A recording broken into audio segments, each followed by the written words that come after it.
মাহফুজ আলমের পর আক্তার হোসেনের উপর হামলায় ফ্যাসিস্ট আওয়ামী লীগ জড়িত বলে অভিযোগ করেছেন জাতীয় নাগরিক পার্টি এনসিপির আহ্বায়ক নাহিদ ইসলাম। ফ্যাসিবাদের চিহ্নিত দোসরকে বিচারে সরকারকেই করতে হবে বলে তিনি জানান।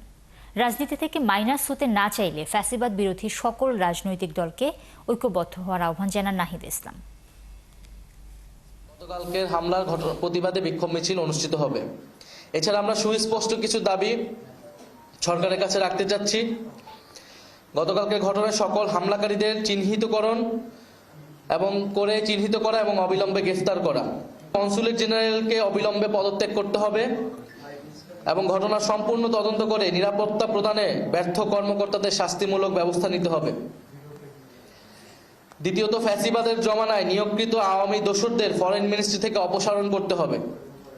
উপদেষ্টা মাহফুজ আলমের উপর হামলাকারী হিসেবে যে 5 জনকে গ্রেফতার করা হয়েছে তাদের তালিকা প্রকাশ করতে হবে। তৃতীয়ত, জুলাই গণহত্যার বিচার স্বচ্ছ করা এবং ত্বরান্বিতকরণ করা।